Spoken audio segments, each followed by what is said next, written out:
Hello everyone, welcome to Gaga's Farmhouse. I'm out again in the annex, the farmhouse annex, which is AKA my car. Husband had doctor's appointments, had 2 doctor's appointments today.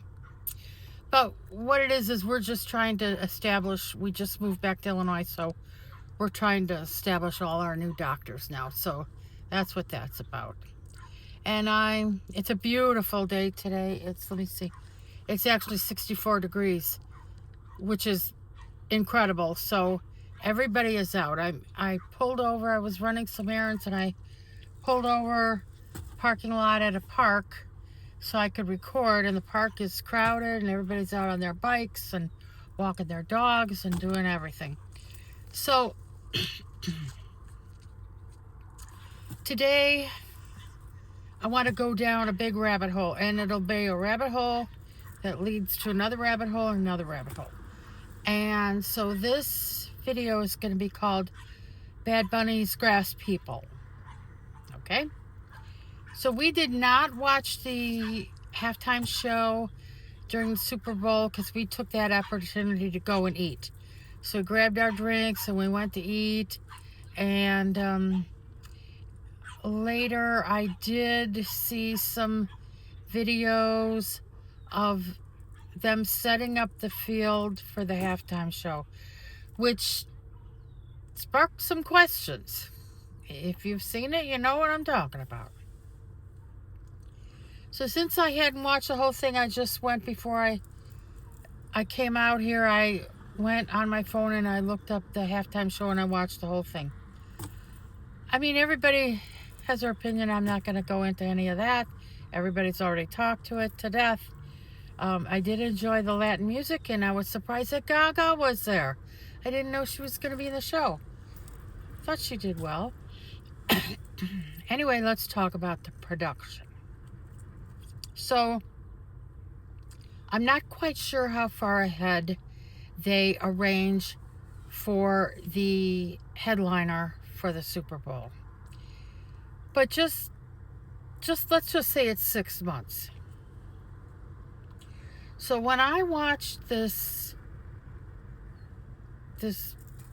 production coming out onto the field, I'm like, holy cow.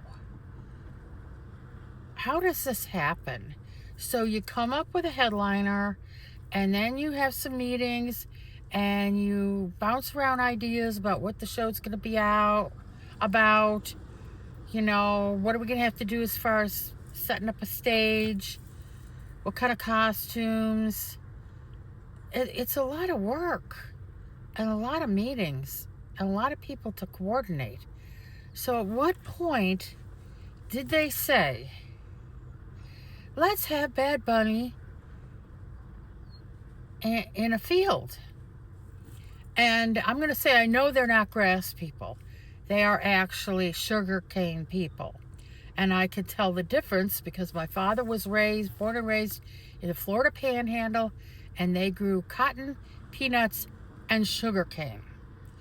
And I have a picture of my 95-year-old great-grandmother out in the sugarcane field stripping cane with a machete. So my great-grandmother was a badass, okay? So they're saying, well, let's have Bad Bunny, and let's have some little, like, Puerto Rican shops, and I didn't see any guys playing chess, though. That's a big thing in Puerto Rico, in the parks. But they said, let's surround him with a sugarcane field. And then you have to decide how I'm going to do that. So I did notice that they brought in some of the sugarcane, and they were like gigantic planters that they pushed in. But then they had all these sugarcane people marching onto the field and lining themselves up around the stage. And I thought, okay, now what is their purpose here? So I had to watch the full halftime to see if these sugarcane were going to dance or they were going to move around in various, formations. No, they just came out there and they stood. They're little sugarcane statues.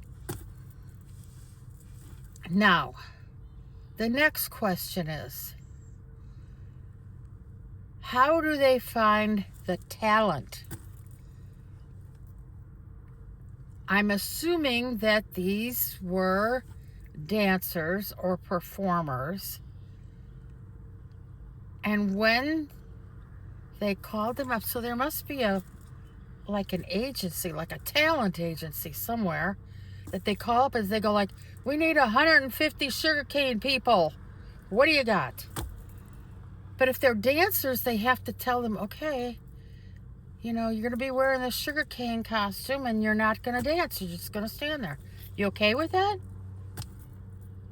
And in my experience, actors, dancers, performers, yeah, it's a gig. They're always looking for the next gig. So yeah, they'd be fine with that. Now you bring in the costume designers. And I'm a seamstress. And my friend went to design school. And I helped her design, I helped her construct a wedding dress one time. So, there can be problems. So how are these sugarcane costumes constructed? Do they snap into them? Do they climb into them like a sock? In any case, I think their movement is kind of constructed. So if you watch on the video, they kind of like waddle out in these costumes. And they seem to have a team of handlers that help them get out and guide them or whatever, because I don't know how you could see. I couldn't see their faces or their eyes. So how do they know where they're going? Don't know.